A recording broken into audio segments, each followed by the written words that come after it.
Who doesn't love freshly baked bread rolls? I'm Christine from Christine's Home Affairs, and today we're going to be doing super low carb keto rolls. This mixture will do a bread loaf, or you can convert it into bread rolls. I do both usually, and I always make a double mixture.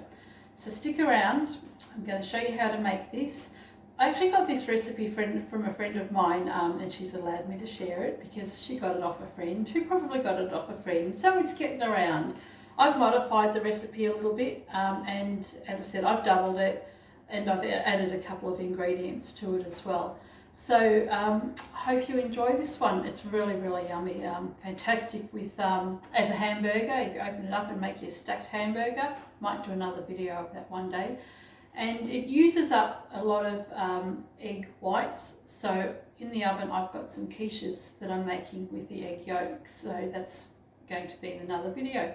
So hang around and I'll show you how to make these bread rolls. Have all my ingredients ready, and I've boiled the kettle twice. So let's get started. What we need first is 2.5 cups of almond meal or almond flour.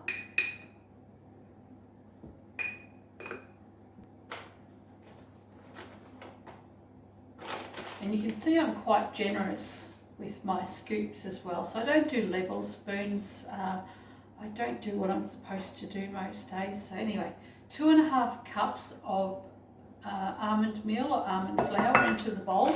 We want 10 tablespoons of psyllium husk. And if you don't have psyllium husk, then you can use flax meal as well.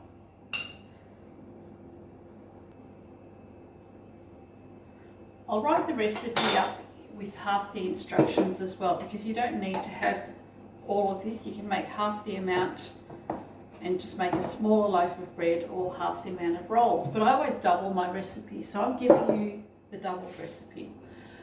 We want some baking powder, 4 teaspoons of baking powder. Now I don't go flat either, I just do 4 heaped teaspoons. So 1, it's a stupid shape.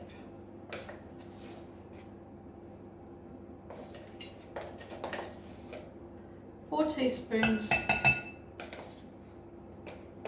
and a bit more of baking powder. I never trust it. 4 teaspoons of baking powder. We want 2 teaspoons of salt, which I'll get in a sec. I'll get it now. Now the last thing I need to put in here is the salt. So I've got 2 teaspoons of salt. I had to quickly go and grind it. So put your salt into the mixture as well. This is just a dry mix so far. Give it a bit of a stir, just to mix the baking powder in with it, with all the flour and psyllium. So it's just a nice dry mix. What we want to do now is add the egg yolks.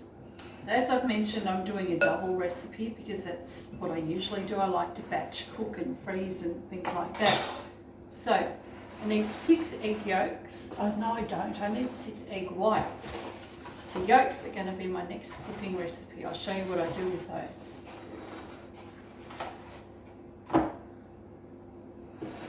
Egg whites will go in with the flour.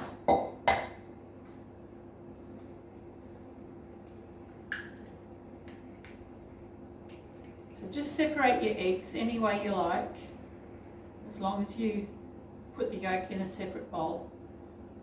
It doesn't hurt if you get a little bit of broken yolk in this either. Rightio, so that's 6 egg whites into the dry mixture, and the egg yolks can go into another bowl for my next recipe. I've done really, really well not to crack any bad egg yolks too. So set the yolks aside. Maybe I should cut out the yolks. Okay, so I've got the egg whites in a bowl.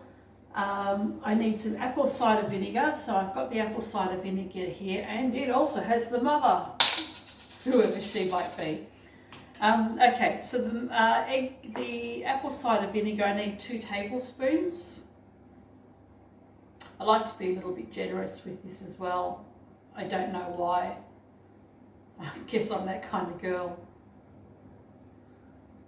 Oh look, that's all that's left. So in goes the apple cider vinegar and the mother. And it'd be nice if somebody could tell me what the mother is. I have no idea.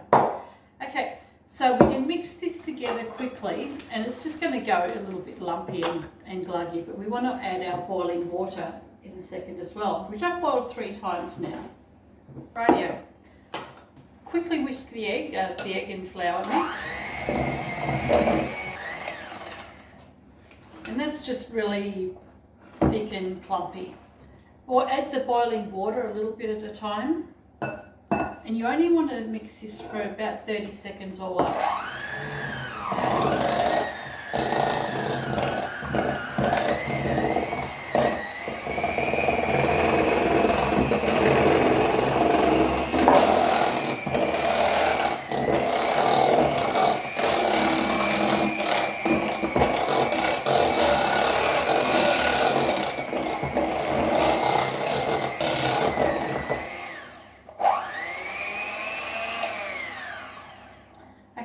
So you don't want to mix this on high either, just a slow speed, and mix it all together until it's combined. So this is ready now to be rolled up into balls, or if you want to, you can put it into a couple of baking tins as well, you know, the bread loaf tins.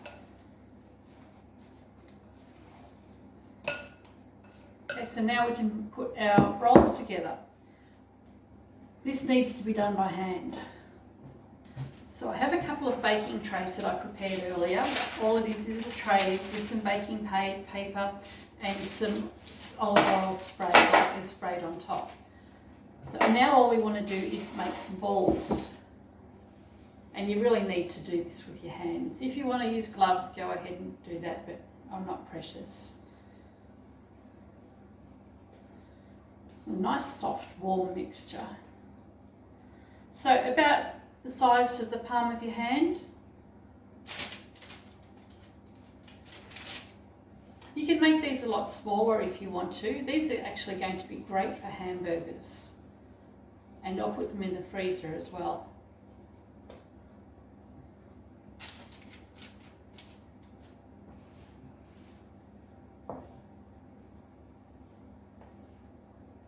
I love this mixture. It's like warm Play-Doh. Bugger, you know what I forgot? Let's put all that back. Right, I like seeds in my bread. So I completely forgot to put the seeds in. I just want a handful of sesame seeds. As much or as little as you like. Now this is just an extra to the recipe. You don't have to put the seeds in at all, but I like them. They give a nice crunch and a nice texture to the breads. And some pepitas or pumpkin seeds. So just a handful of those as well. And I'll mix that through by hand.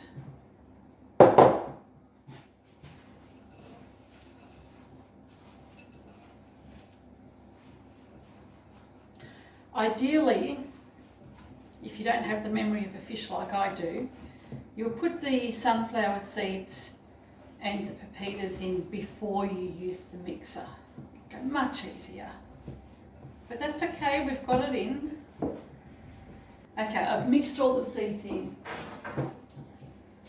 Now I can make my rolls again.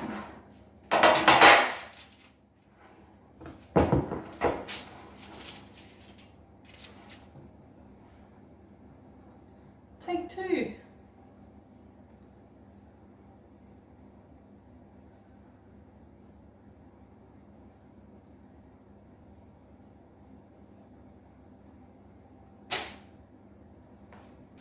The rolls are almost ready to go into the oven. The only thing we want to do on the top now is put a little bit of sesame seeds sprinkled over the top.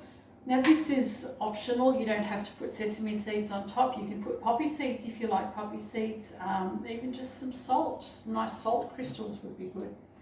So just sprinkle some sesame seeds on the top.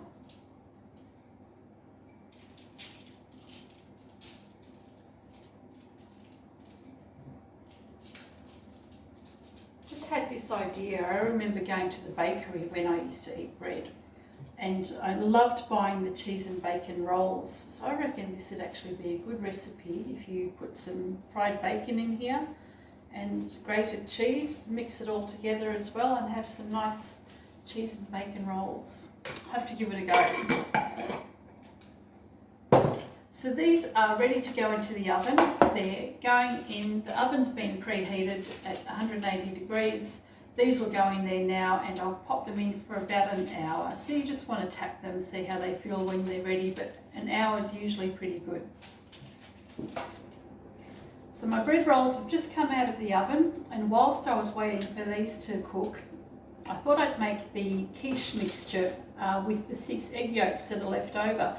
So if you'd like to see the quiche, how I make the quiche, you'll have to watch another video. These are going into the oven now. These are going to cool down. We'll have a nice feast over the next few weeks because I'll freeze it.